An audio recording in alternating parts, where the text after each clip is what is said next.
Good morning, David. Morning. Welcome back from Italy. How was your trip? That was great. Good, good.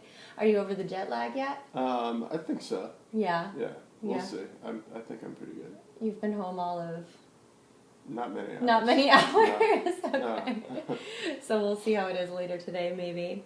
So thank you so much for coming back in right after your trip. I really appreciate that. And today we're just going to go over a little bit more in depth now that we've talked about the expectations and sort of what the nutritional assessment and consultation is all about. We're going to start to talk more about the priorities and goals. Okay. So while you were filling out these forms a few weeks ago, do you remember if there was anything in particular that stuck out to you besides your top priorities or along with the top priorities that you'd like to discuss? Anything in particular that's been like digging at your mind or that you've been thinking about? I guess filling out the food diary to me was kind of instructive. Like I know, like especially with fruit, I know I don't eat a lot of fruit, and I also know that maybe I have more like caffeine and alcohol than I'd ideally like to have. So, but you know, I try like obviously I tell myself like no problem because I feel pretty good every day. But filling that out, I guess like really made me kind of take an objective look, and you know just I guess motivates me to want to figure out how I can change some of those things. Great, awesome. So I was looking at your top priorities too, and it was about physical acuity, Yes. mental acuity, having more energy, and I really think that your food choices, and that includes your caffeine choices and your alcohol choices, and your lifestyle choices can help work toward your goals if we start to tweak them just a little bit. Right. Yeah, so I think that we're going to be able to do some good work here together. Good. Yeah. Good. So some things that stood out to me on your intake form I'd love to go over Sure. and give you some feedback. And fruit was a big one for me, especially looking at your food diary. I think over the course of this 3-day food diary, the only piece of fruit that you had some avocado in a soup. Does that count? Is that a fruit? Kind of, not really. I mean, kind of. But you had one dried apricot in 3 days. I did, yes. And I know it's kind of sad to hear, but wine and champagne don't count as your serving of fruit. It's okay. Okay, wonderful, good. So I think moving forward, adding a little bit of fruit in to your diet, maybe as a snack or as a dessert part of a meal or even in your salads, would be beneficial to your energy level. It'd be a nice boost in vitamin C, a lot of antioxidants, and other really good healthy nuggets are in fruit. All right. Another thing that stuck out to me was that you tend to skip breakfast. Is there a particular reason around skipping breakfast? Are you not hungry in the morning, or is it a time thing? I think that for whatever reason, I don't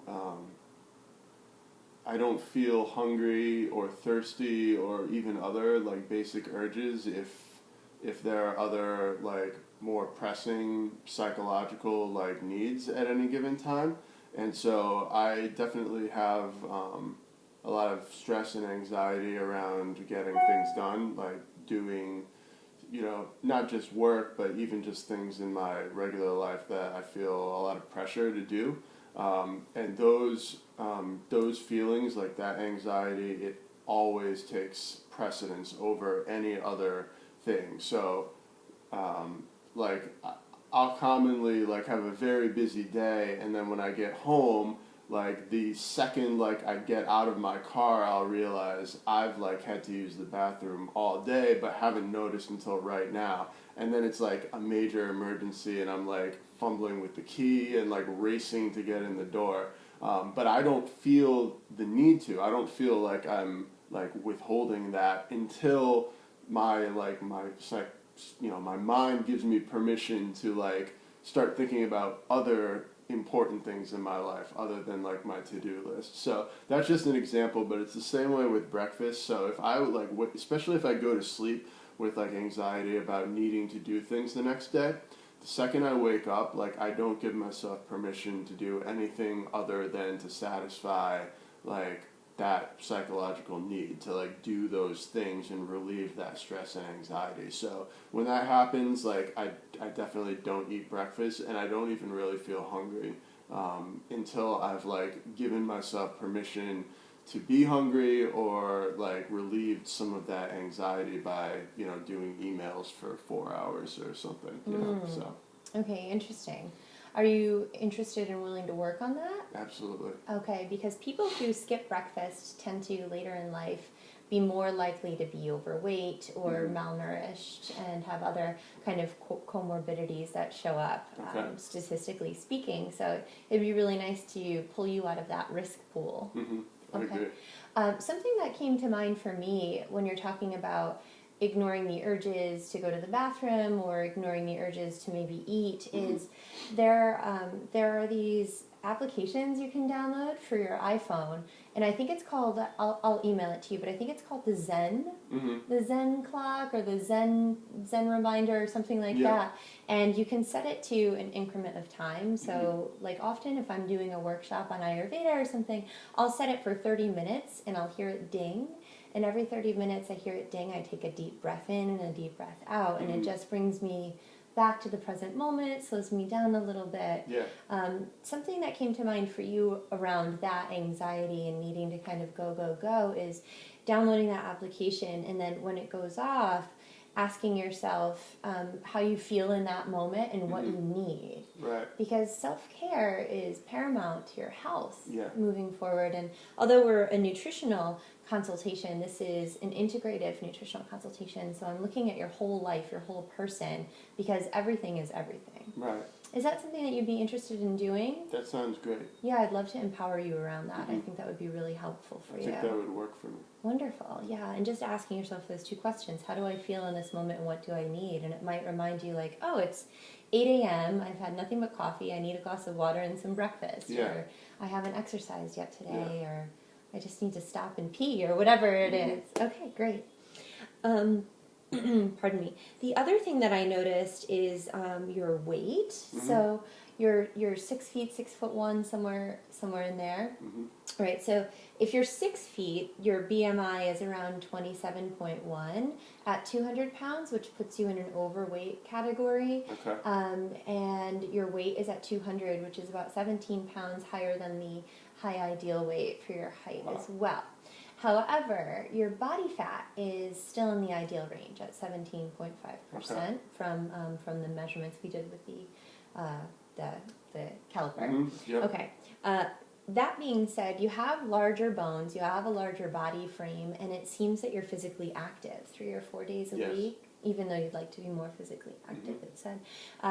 So I'm not that concerned with your body weight. Is that a concern for you? No, not at all. I feel like I've been as low as 185 pounds, and like I looked emaciated. Like it did not look like a good weight for me. And I've been actually quite a bit higher even than this. I've been, I think, up to like 220 at one point in my life, and that I definitely felt like I was overweight at that time. So I feel very good at like between 195 and 205. I feel like is good. But I guess my body fat is in the ideal range, I guess. But for some of my fitness goals, I definitely am looking to kind of maintain my weight. And maybe, like I said, I could play with like down to maybe 195, but I'm not really concerned about that. It's more like my strength.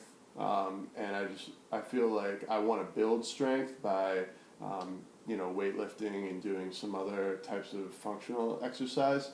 To bring my body fat percentage down even a little bit lower to a more athletic point, so that because like right now I struggle like basically to do a pull up, so really want to like increase my strength, which I feel like will bring my body fat percentage down as I go more muscle, so that I can kind of reach some more of my fitness goals. Great, and it seems that you also exercise in the morning. Yes, I prefer to exercise in the morning. And like I said, when I do a good job of staying on top of my to-do list and like my busy life and all that, then I wake up and have time and give myself like that permission to go ahead and exercise. And my preferred exercise is running. So and the running is actually, it really helps me relax anyway. So I know that that's really beneficial to be able to kind of have that time to do that. So Great. And do you skip breakfast on the days that you exercise?